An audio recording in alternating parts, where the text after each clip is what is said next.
in the NFC East between the Commanders and the Cowboys. Dallas beat the Giants at home earlier this season. Dak Prescott has been nearly perfect in Dallas against the division in his career. He is 20-2 in home divisional games. That's the best record by any quarterback since the merger.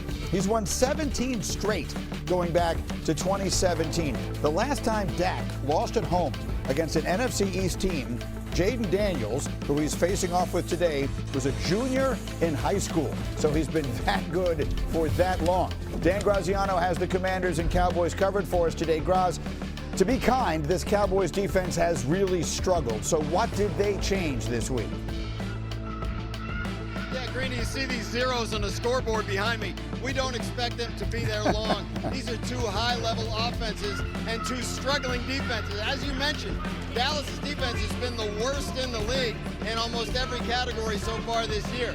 So this week, they've been hard at work trying to figure out how to get it right.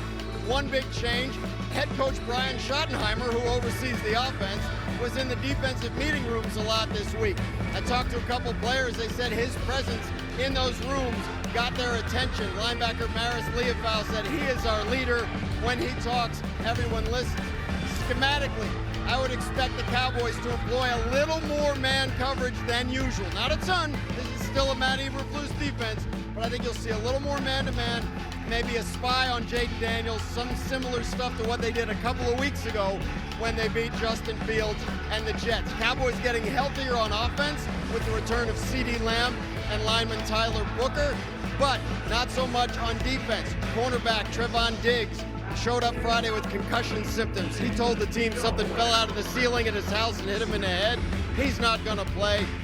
The good thing the Cowboys defense have going for them this week is that the Commanders are just about out of wide receivers. No Terry McLaurin, no Deebo Samuel, no Noah Brown. Top three wide receivers for the Commanders, Greeny, out this week. So maybe this is the week the Cowboys defense can get on track. We're keeping a close eye on that, Dan. Thank you very much. And what's at stake in this game? Well, in a word, everything.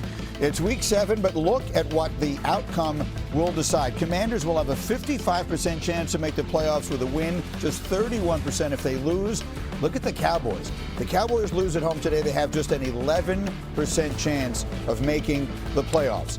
Now, Graziano started that conversation by saying we don't expect the zeros to stay on the board very long. Can you clarify something he said to me about Trevon Diggs? Yes. About how he got hurt? Yes, something fell off. Something happened to him at home, and he has concussion-like symptoms, and we just heard him fell out of the ceiling. Yes, correct. That's when you know it's not your year.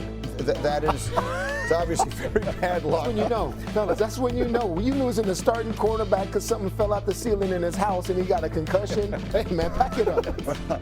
So, come on. The Commanders don't have any good receivers. There's nobody to cover this week, so it's a good week. Maybe it is their time, you know? One way or another, the game has the highest total of any game in the NFL this season, the highest over-under. We are expecting fireworks on the scoreboard, and a big part of the reason for that, Teddy, has been that defense. You did a tape on it earlier today. The Dallas defense has just been terrible. Yeah, and first let me say, Trevon, I hope you're doing all right, man. Let me just say that, okay? But another thing Graziano said is they may play some more man-to-man coverage, and I think that's a mistake. Because talking about how this is the most, I said it earlier, how the diversity of this run game and all the complex reads that you may have, you see them clearer in zone. If I have to follow a tight end that's doing the loop-de-loo all the way back there and I have to move all the way, all of a sudden the counter is going to get us back. Not only that, this team is in no huddle 62% of the time. The average in the NFL is 10%. So now you got to get lined up, worry about where the coverage is, and then also stop the run with all of these trick motions that Cliff Kingsbury has. And if I know Cliff, Jaden Daniels is going to join the running game today.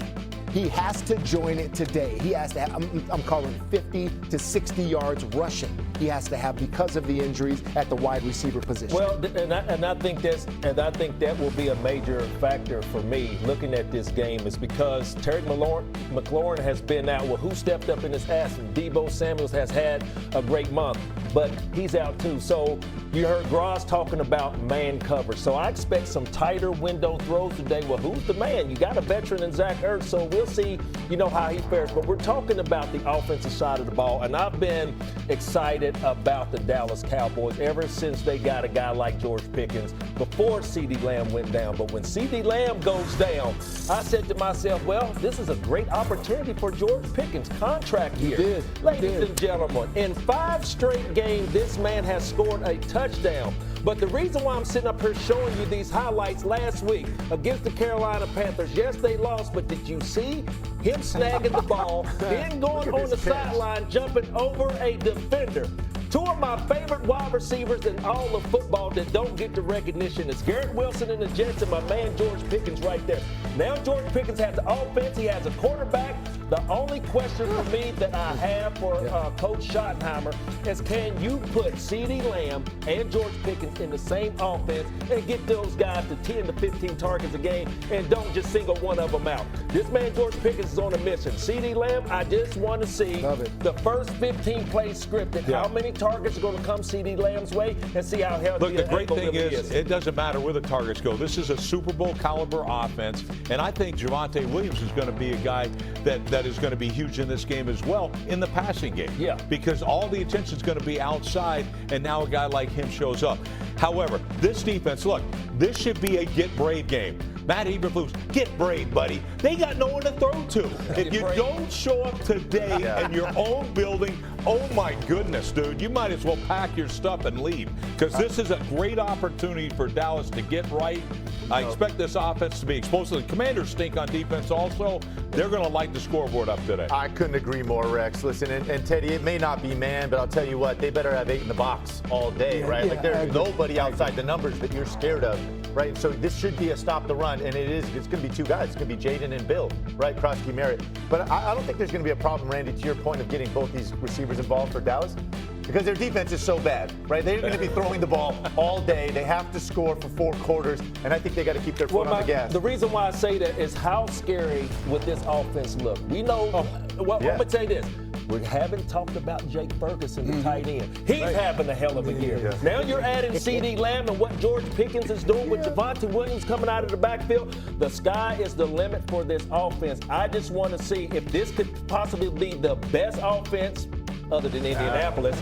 I think that he can put some fear in the National Football League. No doubt. And you just got to be average on defense. Just be average on defense, and this team can make a run. We saw this exact thing play out last year. Joe Burrow had one of the great seasons of all time. The Bengals offense set all kinds of records, and they missed the playoffs entirely. The defense was just point. From Patrick Mahomes, and you heard it from Patrick Mahomes and Andy Reid. Rice will want to be out there as much as possible today. How is that possible after serving a 6-week suspension? He's been preparing. He spent a lot of time down in Florida working out Monday through Friday in the heat. And then on Sundays, he said he would go through a workout to get his mind right to activate on game day. Now, I mentioned that united front with teammates. Xavier Worthy says there's still going to be plenty of targets to go around. He says everybody eats. That's a motto brought to them by Rice, that this receivers group is not selfish. They will do whatever it takes for the team to be at its best. Greedy. All right, Lindsay, thank you so much. It's a story, obviously, with so many layers. The human piece of this and the reasons that Rashee Rice was suspended in the first place, no one is overlooking those. However, when it comes to the football side of this, his return is obviously very significant for an offense that is starting to get a lot better in these last few weeks. What, Randy, does the return of Rashee Rice mean for the Chiefs on the field? Man, you heard Lindsay talking about his saying, everybody eats. One thing that was noticeable to me when he came in as a rookie was being able to take advantage of the opportunities given to you. And that's how he became a focal point in this offense for the Kansas City Chiefs. So what? Now he goes down with a suspension, and they missed his absence tremendously. But one thing about it, with him being back, the targets and the production of a guy like Travis Kelce is going to pick up drastically. And the reason why? Rashee Rice left, and he was the #1 receiver for the Kansas City Chiefs. So today, I think the question for me is, with all the hype going on, Rex, Do you think that Patrick Mahomes and Andy Reid try to get their Rashee Rice their number one target in the box? I would say so. If everybody else is getting in the box and eating and having these type of numbers, I expect a big game out of Rashee Rice, and hopefully he can get in the box. Yeah, Randy, and score his first touchdown. I mean, you touched on it right here. Look, Rashee Rice is one of the finest receivers in football. And Patrick Mahomes, specifically, the 3 games that he played last year, by the way, he was leading the league in receptions, all right, leading in yards after catch, and he was second in receiving yards, second in targets, with over 10 targets a game. So do we all believe how great he is as a receiver? More importantly, that man, Patrick Mahomes, believes